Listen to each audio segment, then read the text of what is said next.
За време на владењето на јудејскиот цар Манасија се роди едно дете кое требаше да стане голем и знаменит човек. Неговото име беше Јеремија. Кога беше уште сосем млад, може би немаше повеќе од 10 години, Бог зборуваше со него и го повика да изврши една многу важна работа. Пред да те создадам, јас те познавав тебе, и пред да се родиш, јас те избрав да бидеш пророк, му рече Бог.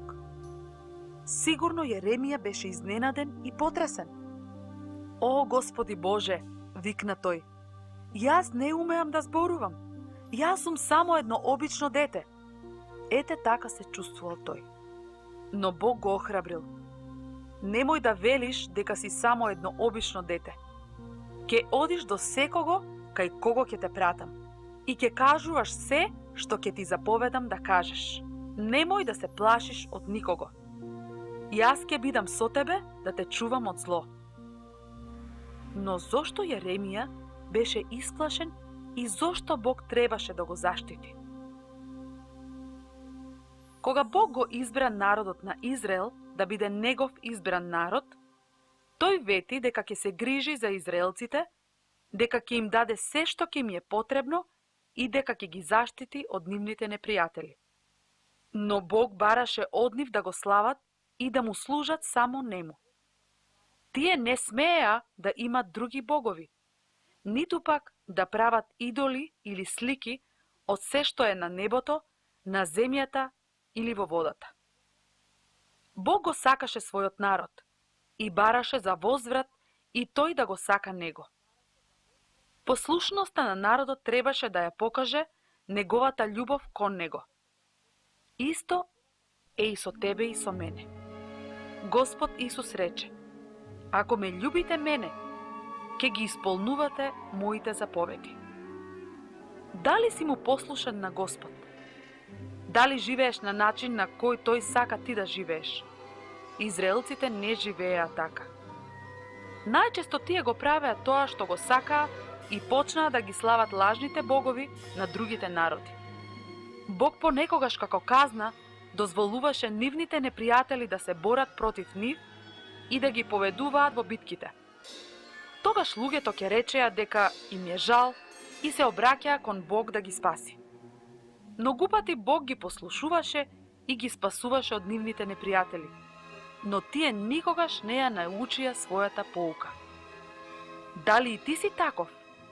Дали некогаш си бил во невола поради нешто што грешно си го кажал или направил? Може би си украл нешто?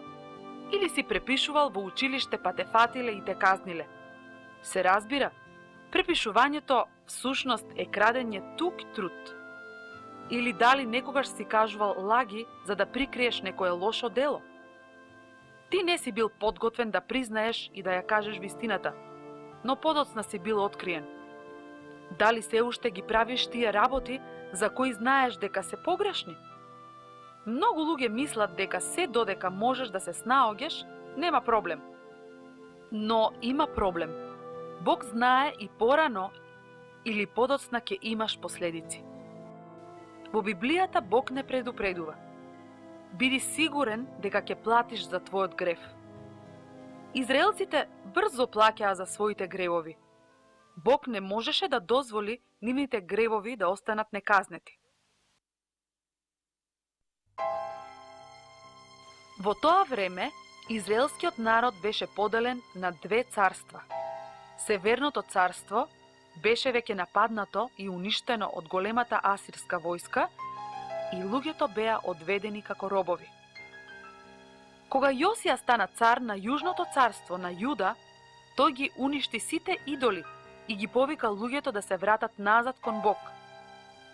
За кратко време, тие го направија тоа, но кога Јосија умре, неговиот лош син ги свртеа луѓето повторно кон лажните богови. Изгледа, тие не сфатија дека тоа што се случи со Северното царство ќе им се случеше и ним ако не се покаат. Да се покаеш значи навистина да ти биде жал за направениот грев и да се одвратиш од него, да се свртиш кон Бог и да си му послушен нему. Бог му даде на Јеремија задолжение да им кажува на луѓето дека ако не се покаат, нивната земја и градот Ерусалим ќе бидат уништени. Секој ден Јеремија излегуваше на улиците во Ерусалим и во околните градови, предупредувајќи за Божиот суд и молејќи ги луѓето да се вратат назад при Бог. Гледајќи ја грешноста на народот, тој плачеше и размислуваше за ужасното уништување што се приближуваше. Изгледаше дека на луѓето не им е грижа што ќе се случи. Еден ден Бог му рече на Јеремија да отиде во куќата на еден грнчар. Додека тој го гледаше грнчарот како ја обработува глината, обликувајќи ја како ќуп, со глината нешто се случи. Може би во глината имало камче, но без оглед на причината, ќупот се растори. Без сомнение, грнчарот ја отстрани причината за неволата и ја измеси целата глина и направи друга грудка. Потоа тој ја преработи глината и од неа направи друг ќуп. Тогаш Бог му упати порака на Јеремија за неговиот народ. О, доме Израелов, не можам ли да постапам со тебе како овој грнчар? Рече Господ. Како што е глината во рацете на грнчарот, тоа сте и вие во рацете мои. Што му кажуваше Бог на својот народ? Тој му кажуваше дека сака да биде како еден добар сад што може да се употребува. Бог го избра Израел и го направи народ поради една причина. Преку неговиот народ, Бог сакаше другите народи да научат колку голем беше тој. Имаше намера да го благослови целиот свет преку него. Неговиот син Господ Исус Христос требаше да се роди како израелец. Тој требаше да биде спасител на светот, оној што пред Бог ќе ги оправда мажите и жените, момчињата и девојчињата. Да, овој народ беше посебен и преку Јеремија Бог му кажа дека го сака и го потсети како тој го одржа своето ветување да се грижи за него. Но народот не го исполни својот дел од договорот и Бог не му дозволи да продолжи да греши против него. Ако луѓето не беа такви какви што тој сакаше да бидат, тој имаше право да го направи со нив тоа што го правеше грнчарот со глината. Тие немаа право да си угодуваат само себе си. Ни ти, ни јас исто така не сме слободни да живееме како што ќе посакаме. Бог нема да не принудува да го правиме тоа што го сака тој. Ние можеме да избираме. Но еден ден секој мора да му одговори на Бог за своите постапки. Ако одбереш да одиш по свој пат наместо да си му послушен на Бог, тогаш и ти, исто така, ќе бидеш казнет за гревот. Луѓето мразат да го слушнат ова, иако тоа е вистина. Ни луѓето од Јуда не се израдувале кога Јеремија им ја пренел Божјата порака. Управителите му се налутиле на пророкот и му се заканиле дека ќе го убијат ако тој не престане да проповеда за сето зло што ќе ги снајде. Иако понекогаш посакувал да се откаже, Јеремија не можел да престане да се ја врши таа работа за која знаел дека Бог сака тој да ја прави. Не е лесно секогаш да го направиш тоа што Бог сака ти да го правиш, особено ако другите луѓе се против тебе. Но ако му припаѓаш на Господ Исус, тој сака да знаеш дека тој е со тебе и дека тој ќе ти помогне да си му послушен, исто како што му помогна на Јеремија. Затоа не плаши се.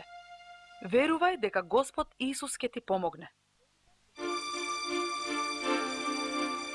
Друг ден, Бог му рекол на Јеремија да оди и да купи земјена стомна. Поведи ги со себе водачите на народот и оди во долината Хином, што се наоѓа пред источната порта. Пренеси им го тоа што ќе ти кажам да го зборуваш. Тогаш Бог му кажа. Јеремија го послуша Бог и им пренесе на водачите. Слушнете го Божјиот збор, цареви јудејски и луѓе ерусалимски.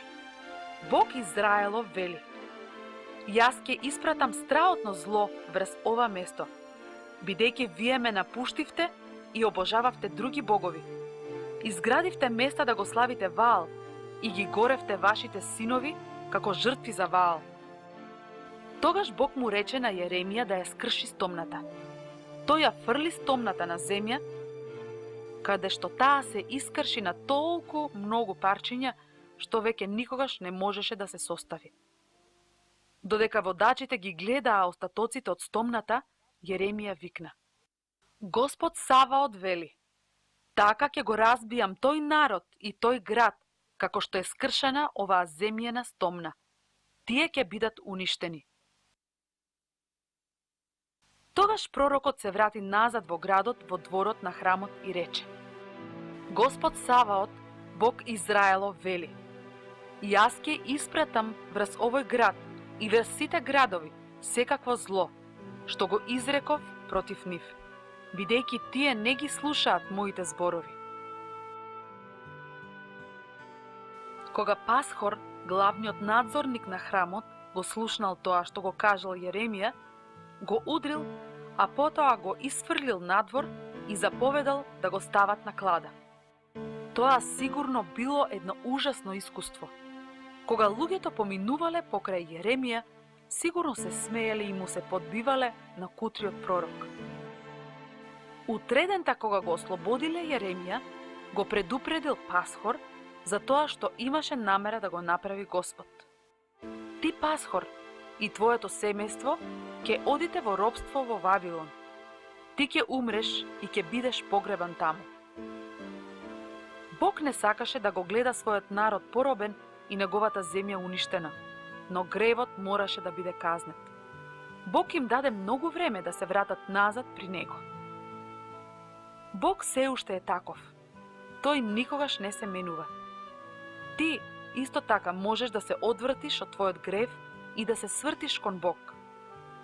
Бог те љуби и го испрати својот син Господ Исус Христос да умре за твоите гревови. Тој ја зеде врз себе казната на секој кој вистински жали за својот грев и верува дека Господ Исус го помирува со Бог. Ти треба да си им благодарен на оние кои те предупредуваат за твојот грев и ти кажуваат кој е Божиот пат за спасување. Како и Јеремија, тие го прават тоа што Бог им вели да го прават. Јеремија продолжи да ги предупредува луѓето и подоцна, кога беше фрлен в затвор, Бог му кажа да запише се што ќе му каже тој. Пророкот побарал да му го доведат писарот кој се викал Барух и кој ги запишувал зборовите додека ги кажувал Јеремија. Кога ја завршил работата, Јеремија му рекол на Барух да оди во храмот на денот на постот и да прочита се што запишал. Можеби луѓето ќе се одвратат од нивните гревови и ќе се молат на Бог, рекол тој. Штом се собрале луѓето од цела Јудеја и Јерусалим, Барух го прочитал Божјото слово. Тогаш кнезовите му побарале да им прочита и ним, а кога слушнале што рекол Бог, тие се исплашиле. Избрале еден човек по име Јехудија и го испратиле кај царот да му каже за тоа. Тогаш царот Јоаким му заповедал да го донесе свитокот и од него да му чита. Во тоа време царот престојувал во својот прекрасен зимски дворец и грејќи се крај зажареното огниште, го слушал Божјото слово.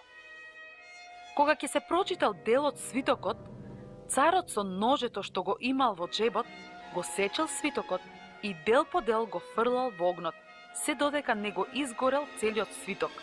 Ни царот, ни некој од неговите слуги не се уплашиле. И покрај се што слушнале, тие не се свртале кон Бог и не се откажале од своите грешни патишта.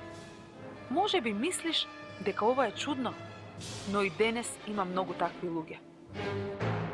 Тие не сакаат да слушнат некој да им каже дека се грешници и дека им е потребен Господ Исус Христос како нивни спасител. Тие не сакаат да слушнат за казната за гревот. Многу луѓе не веруваат во тоа што се кажува во Божјото слово Библијата. Дали ти веруваш? Слушни го денеска Божиот збор.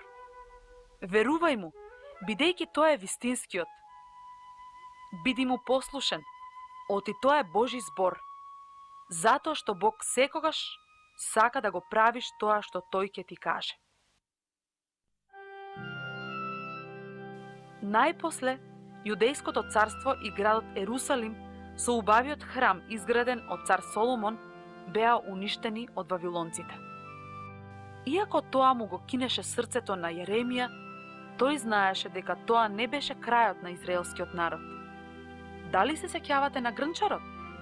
Да, тој од глината направи нов ќуп. Бог му упати на Јеремија друга порака, што беше испратена до поробените во Вавилон. Бог вели дека по 70 години, кога ќе научите да сте ми послушни мене, повторно ќе ве вратам назад во вашата родна земја.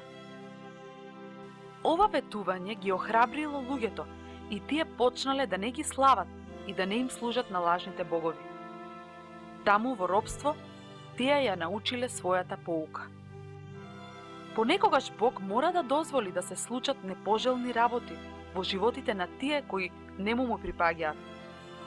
Понекогаш, иако не секогаш, тој ги користи нив за да поправи некои нешта во нашите животи што не се во ред. Ако веќе го познаваш Господ Исус како твој спасител, дали си научил да си му послушен и да го ставиш на прво место во твојот живот? Ако не си го направил тоа, признај ја својата непослушност кон него и верувај му дека ќе ти прости и ќе се смириш со него. Тогаш биди му во се послушен и тој ќе те благослови. Ако не си поверувал во Господ Исус како во свој спасител, тоа е првото нешто што треба да го направиш. Ако знаеш дека тој ти е потребен и ако навистина ти е жал за твоите гревови, можеш да се помолиш слично како ова. Мил Боже, јас знам дека сум грешник и верувам дека Господ Исус умре за мене. Те молам, прости ми и превземи ги моите гревови. Јас ја ставам мојата вера во Господ Исус како во мој спасител. Те молам, помогни ми секогаш да сум ти послушен. Амин.